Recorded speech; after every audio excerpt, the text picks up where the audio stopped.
Shalom. I want to begin a lesson off by giving all praise, honor, and glory to the Heavenly Father, Yahweh, Bahashem, Yahweh Shai, Bahashem, Rikahakudash.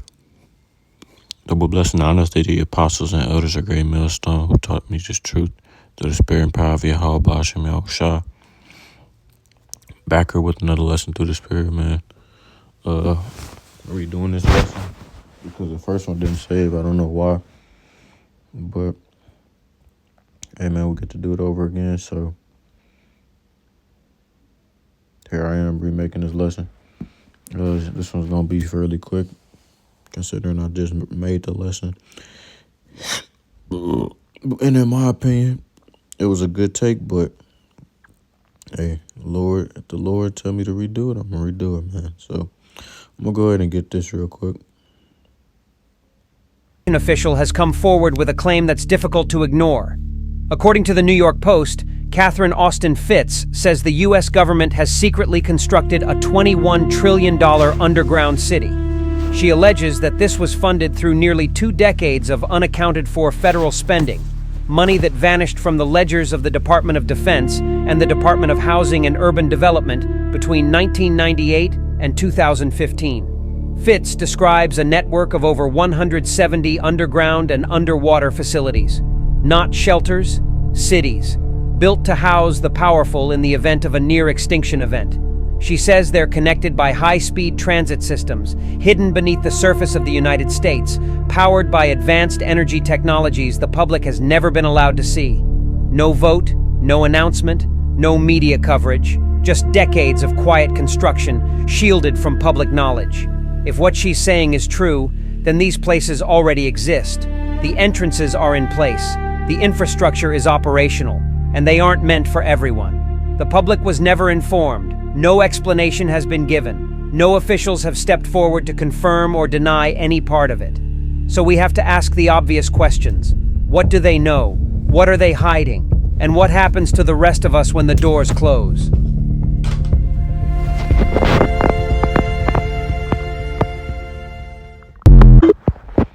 Yeah, man, so I seen this earlier today, and originally seeing it, I didn't think much of it because I've heard stuff like this before.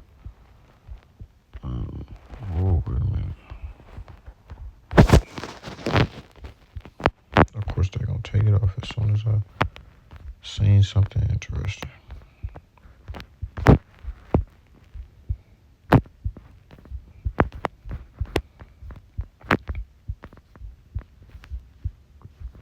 Yep, it's gone for good, I guess. Alright, well.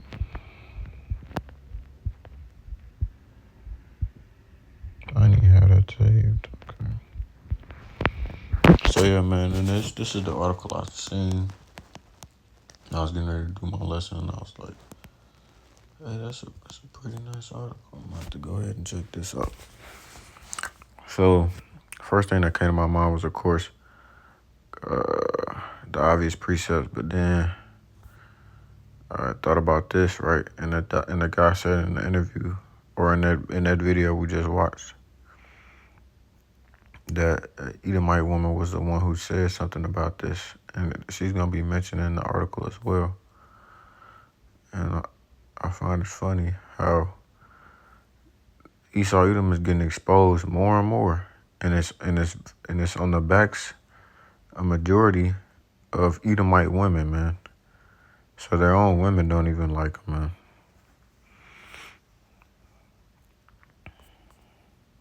So let me go ahead and get this. This is Psalm chapter 64 and verse 7. This is a good chapter to read. Short and to the point. But the Most High Power shall shoot at them with an arrow. Certainly shall they be wounded. That's talking about those who work iniquity. So they shall make their own tongue to fall upon themselves. All that see them shall flee away.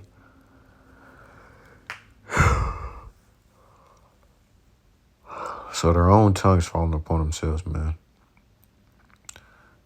Esau Edom is being exposed, right? Their plans are coming out into light. The things that they're doing in the darkness is coming out to light, right? And if you read up above this, it also speaks on that as well. in verse 5, and I talked about this in my lesson yesterday. They encourage themselves in an evil matter. They commune of laying snares privily. They say, who shall see them? So they do these things in secret, man.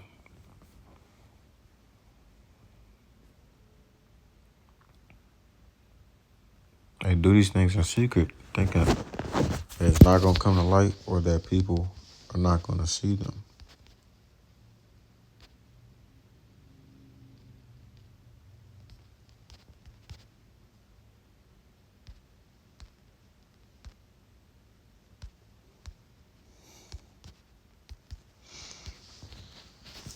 This is Jeremiah 49:10.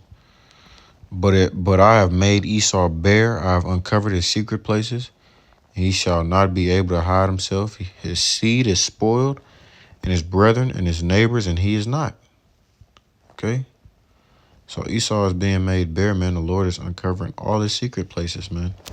Every place he thinks that he can hide, the Lord is uncovering it and bringing it to light.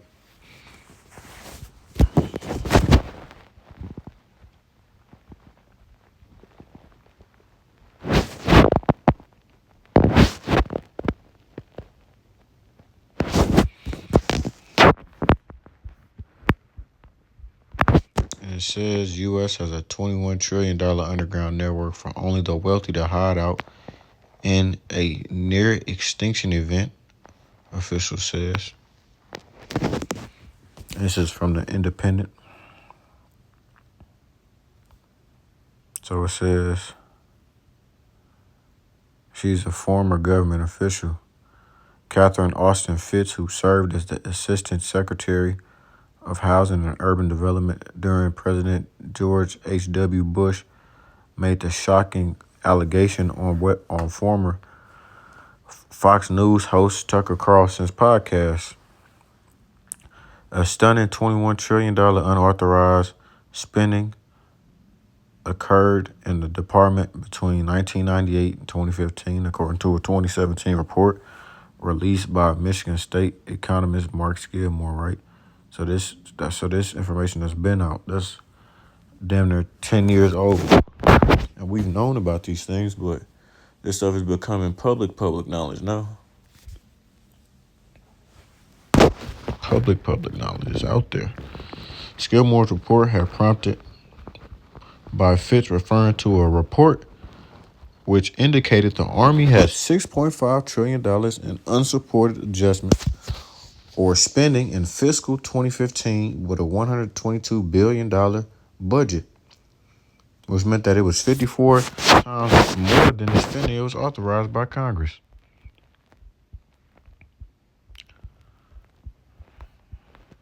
So let me get this.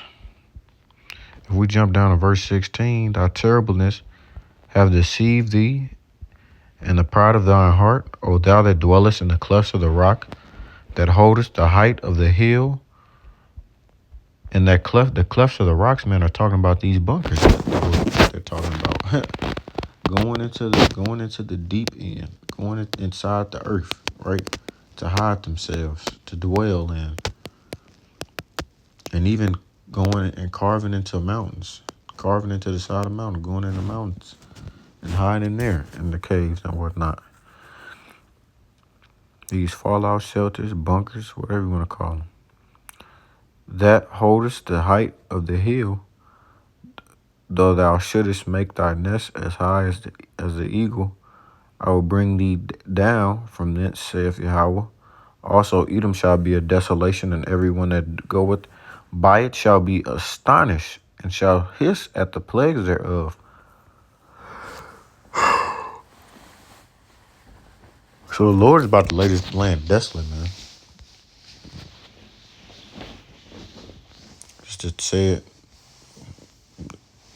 just to be truthful with you, man. The Lord's about to lay this land desolate.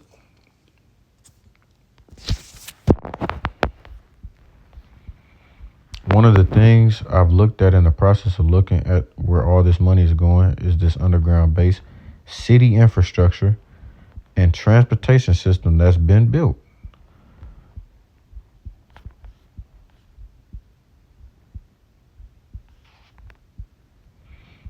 she said she spent years investigating where the $21 trillion had gone and discovered there were 170 secret underground bases across the U.S. We have built an extraordinary number of underground bases and supposedly transportation systems, including bases located below oceans, she claimed. Right, and we're going to get into the scriptures regarding that as well. It was not immediately clear where the secret bunkers are located or who among the elite might have access to them should disaster strike. You know what I'm saying? Those who are the wealthiest of the wealthy. And you know, some of them had their own shit too. A lot of them actually.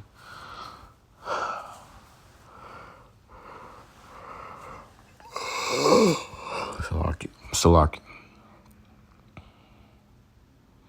It's also unknown the scope of the bunkers or the features of everyday life they include. The bases would be used if a near extinction event were imminent or for the government to carry out secret projects, including a secret space program.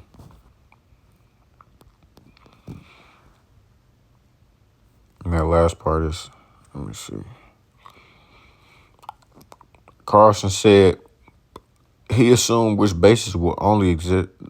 He said he assumed such bases will only exist in Washington, D.C. to be used in the case of a nuclear war, which they got bunkers under there too. To which Fitch responded, some of it is preparation for catastrophe, right? And why would they need to prepare for something like this? Because they know that their kingdom is falling, it's coming down. It's circling a drain, man. That's the only reason why they've been preparing for something like this for years now. They've been preparing for this, preparing that shit since the 90s. They've been known. It's Isaiah 2:10. Enter into the rock and hide thee in the dust for fear of Yahweh and for the glory of his majesty. If you go into the book of Obadiah, chapter 1, it speaks on them going into the clefts of the rocks as well, which I'm not going to get that in this lesson. The lofty looks of man shall be humbled, and the haughtiness of men shall be bowed down, and Yahweh alone shall be exalted in that day. Skipping down to verse 17. And the loftiness of man shall be bowed down, and the haughtiness of men shall be made low, and Yahweh alone shall be exalted in that day again. And the idols he shall utterly abolish. And they shall go into the holes of the rocks and into the caves of the earth for fear of Yahweh and for the glory of his majesty when he ariseth to shake terribly the earth. In that day a man shall cast his idols of silver and his idols of gold, which they made each one for himself to worship, to the moles and to the bats. They're going to disregard it. They're going to get rid of that shit. They ain't going to be thinking about that, man. They're going to be trying to go into the moles, man. To go into the clefts of the rocks and into the tops of the ragged rocks for fear of Yahweh and for the glory of his majesty when he ariseth to shake terribly the earth.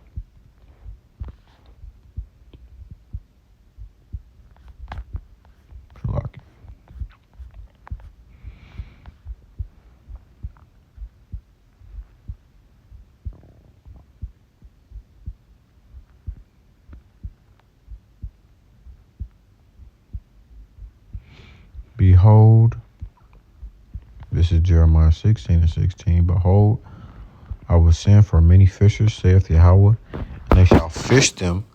And after will I send for many hunters, and they shall hunt them from every mountain and from every hill and out of the holes of the rocks. All right, so the fishers are those out there right now, right? Us, the prophets, on the highways and the byways, we're fishing, right? Trying to bring in and wake up the elect, man. Lord willing, we be at that number. trying to wake up others. And Lord willing, if we are that number, the 144,000, we'll become hunters as well, as it says in the book of Jeremiah chapter 51, where it talks about us being used as the Lord's weapons of war. He's going to use us to go out and hunt those who are in, like it says, shall hunt them from every mountain, which is large countries, and from every hill, which are small countries, and out of the holes of the rocks, meaning those bunkers. We're going to be gathering up those elites out of those holes of the rocks. The bunkers, once the nuclear destruction come, they're going to try and come out thinking that they're safe. We're going to go down there and get their asses, and they're going to be the first ones to go into slavery. The wickedest of the wicked, right? They're going to think that they've escaped prophecy, escaped judgment, which is leading me into my next point. Amos chapter 9. The Most High Power's judgment unavoidable. I saw the Lord standing upon the altar, and he said, smite the lintel of the door, that the posts may shake, and cut them in the head, all of them, and I will slay the last of them with the sword.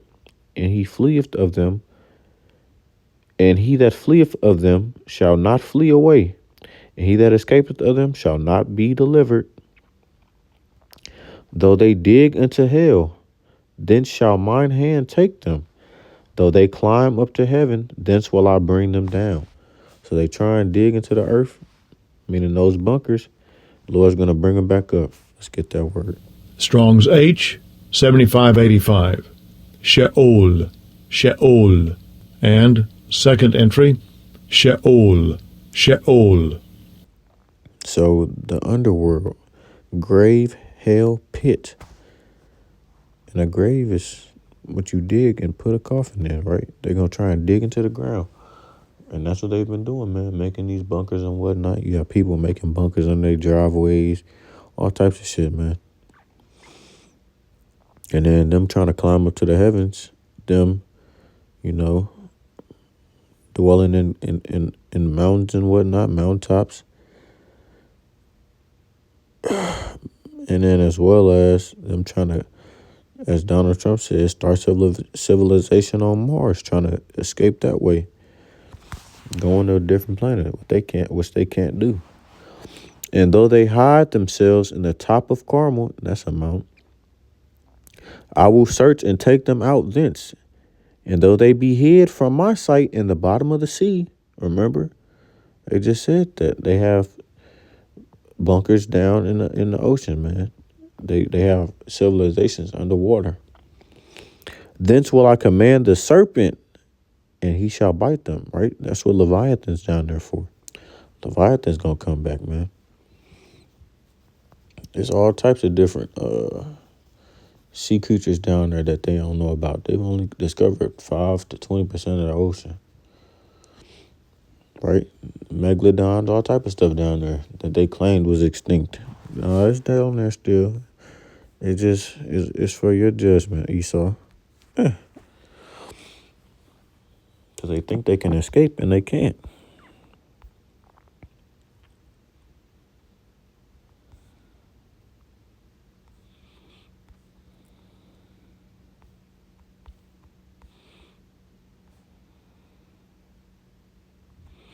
All right, so I'm going to go ahead and get these last two and I'm going to close off. This is Proverbs 11:4. Riches profit not in the day of wrath, but righteousness delivereth from death. The righteous of the perfect shall direct his way, but the wicked shall fall by his own wickedness. So they're going to be the reason why they're the reason for their own downfall. All the shit they've done is about to come back upon them, plus some, right?